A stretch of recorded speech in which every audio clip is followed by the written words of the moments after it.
খাবারের ক্ষেত্রে নবীর আদর্শ খুঁজে, ঘুমানোর ক্ষেত্রে নবীর আদর্শ খুঁজে, বাথরুমে যাওয়ার ক্ষেত্রে নবীর আদর্শ খুঁজে, মসজিদে যাওয়ার ক্ষেত্রে নবীর আদর্শ খুঁজে, রোজার ক্ষেত্রে নবীর আদর্শ খুঁজে, হজের ক্ষেত্রে নবীর আদর্শ খুঁজে, যাকাতের ক্ষেত্রে রাসূল সাল্লাল্লাহু আলাইহি ওয়াসাল্লামের আদর্শ খুঁজতে। কিন্তু রাজনীতিতে বলে লাগবে না, অর্থনীতিতে বলে লাগবে না, বিচার ব্যবস্থায় বলে লাগবে না, রাষ্ট্র পরিচালনায় বলে লাগবে না। খাবারের ক্ষেত্রে তার কাছে নবীর আদর্শ, কিন্তু রাষ্ট্র পরিচালনায় তার কাছে আব্রাহাম লিঙ্কন ভালো, রাষ্ট্র পরিচালনায় তার কাছে ইহুদিবাদ ভালো, রাষ্ট্র পরিচালনায় তার কাছে খ্রিস্টবাদ ভালো, রাষ্ট্র পরিচালনায় তার কাছে ব্রিটিশ ভালো, বিচারের ক্ষেত্রে তার মধ্যে ব্রিটিশ ভালো না। একজন প্রকৃত মুসলমানকে, একজন প্রকৃত আশিকে রাসূলকে, একজন প্রকৃত ইমানদারকে, যে ঘর থেকে নিয়ে, খাবার থেকে নিয়ে, রাষ্ট্র পরিচালনা পর্যন্ত সব জায়গায় নবীর আদর্শ প্রতিষ্ঠা করবে, আল্লাহ নবীর আদর্শের বাইরে এক চুলও যাবে না। আল্লাহ নবীর আদর্শের বাইরে এক চুলও যাবে। কিন্তু এই জায়গা হলো এই উম্মার ব্যর্থতা।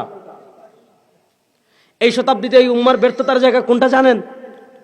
এই শতাব্দীতে এই উম্মার ব্যর্থতার জায়গা হলো আমাদের তারুণ্যকে তারা এই জায়গায় পথভ্রষ্ট করে ফেলেছে। আমরা মনে করি কি ইসলাম মানে তো মসজিদে নামাজ পড়া। আলহামদুলিল্লাহ, নামাজ তো অবশ্যই ইসলামে আছে। আমরা মনে করি কি ইসলাম মানে কি রোজা রাখা। রোজা ইসলামে অবশ্যই গুরুত্বপূর্ণ ইবাদত।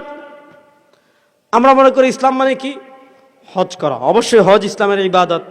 আচ্ছা বলেন, ইসলামে যেমন ইবাদত আছে, মনোযোগ, আমার নবী সাল্লাল্লাহু আলাইহি ওয়াসাল্লাম যেমন আমাদেরকে ইবাদত কেমনে করবে এটা যেমন শিখিয়েছেন, সাল্লু কামা রাআইতুমুনি উসাল্লি, নামাজ পড়ো যেভাবে আমাকে পড়তে দেখেছো, এটাও বলেছেন খুযু আন্নী মানাসিকাকুম, সাহাবীরা দেখো আমি কেমনে হজ করি, আমার মতো হজ করো। ফাইন্নী লা আদরি লাম আহুজ্জা বা'দা আমি মাযা, এই বছর পর আর হজ করতে পারবো কিনা জানি না। আল্লাহ নবী সাল্লাল্লাহু আলাইহি ওয়াসাল্লাম যেমন আমাদেরকে নামাজ শিখিয়েছেন, নামাজের ক্ষেত্রে আপনি রাসূলুল্লাহর পদ্ধতি ফলো করেন।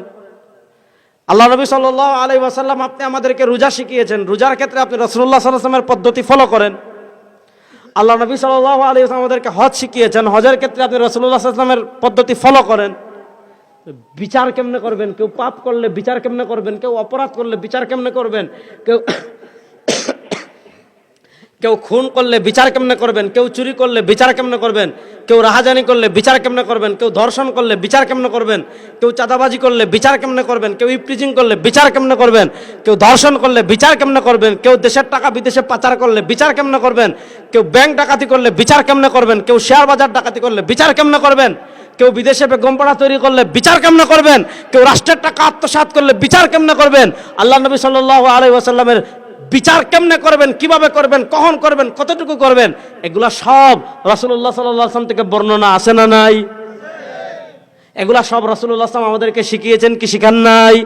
সব শিখিয়েছেন। কিন্তু এই প্রশ্ন, এই উম্মার সমস্যা কি জানেন?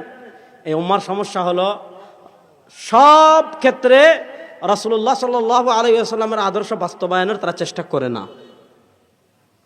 এজন্য রবিউল আউয়াল মাস আসলে করণীয় কি করতে হবে? আল্লাহ নবী সাল্লাল্লাহু আলাইহি ওয়াসাল্লামের পূর্ণাঙ্গ জীবনী জানতে হবে।